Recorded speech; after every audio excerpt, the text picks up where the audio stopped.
Dilansir dari jpnn.com, pendaftaran CPNS dan P3K 2021 batal diumumkan akhir Maret ini penyebabnya.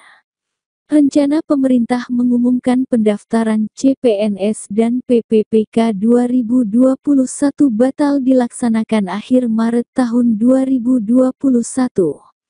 Mengenai penyebabnya, sudah disampaikan Pitasdep Perencanaan dan Pengadaan SDM Aparatur Kementerian Pendayagunaan Aparatur Negara dan Reformasi Birokrasi, Kemenpan RB Katmoko Ari Sambodo dalam rapat panja pengangkatan guru dan tenaga kependidikan honorer menjadi aparatur sipil negara PGTK HASN Komisi 10 DPR RI pada tanggal 29 Maret tahun 2021.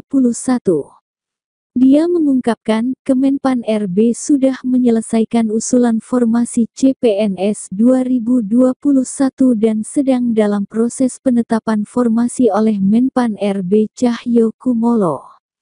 Sedangkan untuk guru pegawai pemerintah dengan perjanjian kerja P3K, rencana formasi yang ditetapkan sebanyak 565.633 orang dari kuota 1.002.616. Itu data per tanggal 22 Maret dan masih akan terus bergerak, ujarnya. Dijelaskan Ari, pihaknya saat ini sedang menunggu dokumen kualifikasi pendidikan para guru yang dikeluarkan Kemendikbud. Kami menunggu dokumen itu lengkap baru kemudian formasi P3K tetapkan, ucapnya. Mengenai jadwal pelaksanaan rekrutmen, rencananya dimulai dengan seleksi CPNS dari jalur sekolah kedinasan pada April tahun 2021. Di mana ada 8 sekolah kedinasan yang akan membuka lowongan, yaitu Kementerian Hukum dan HAM, Kementerian Keuangan, Kementerian Dalam Negeri, Kementerian Perhubungan, Badan Intelijen Negara, BIN, Badan Siber dan Sandi Negara, BSSN, Badan Pusat Statistik, BPS, serta Badan Meteorologi, Klimatologi, dan Geofisika, BMKG. Setelah itu dilanjutkan pembukaan pendaftaran guru P3K, P3K non-guru, dan CPNS yang direncanakan pada Mei atau Juni.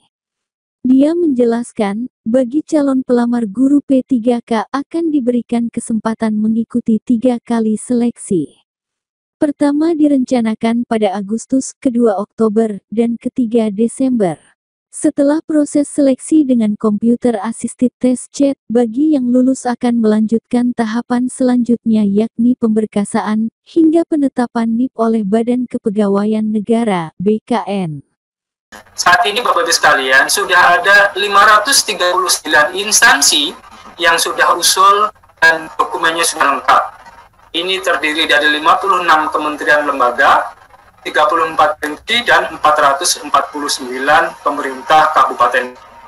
Kemudian ada 49 instansi sudah usul, namun masih perlu dokumen yang ini ada seluruhnya adalah dari pemerintah kabupaten kota.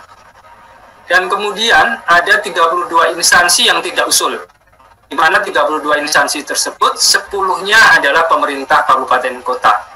Dan ini kami juga sudah melakukan beberapa approach sebelumnya untuk dilakukan pengusulan.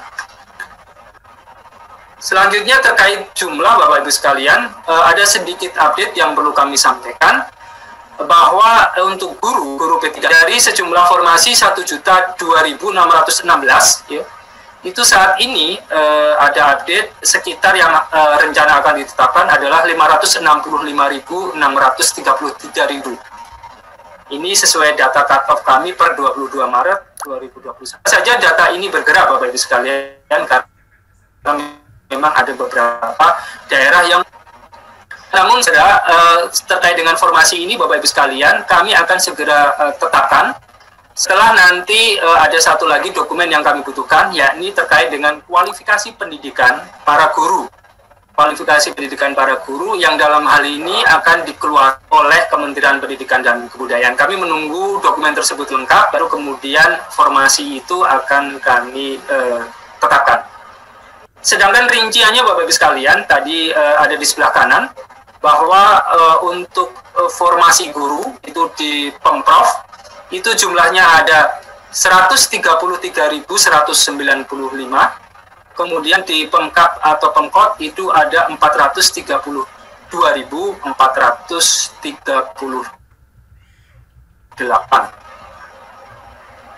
Jadi terkait afirmasi, mohon izin kami ulangi Bu. Jadi terkait afirmasi kami setuju Bu untuk diberikan afirmasi.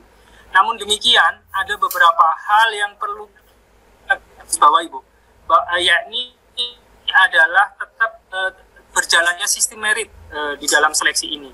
Artinya apa Bu? Bahwa sebetulnya kita menginginkan mereka yang memiliki kualifikasi, kompetensi, ya, dan tentu saja kualitas yang memadai itu yang akan menjadi pemenang atau menempati formasi yang diperebutkan tersebut Bu. Karena formasi ini bisa diperebutkan oleh beberapa orang.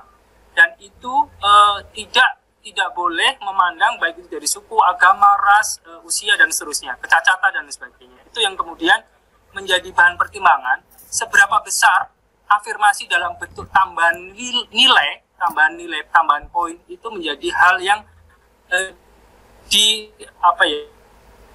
menjadi hal yang bisa dipertimbangkan. Kalau terlalu besar maka menjadi tidak adil juga bagi mereka yang benar-benar berusaha, ya, benar-benar yang berusaha dari nol gitu ya. Artinya yang tidak usia dan sebagainya. Itu yang perlu kita menjadi bahan pertimbangan bersama Bu.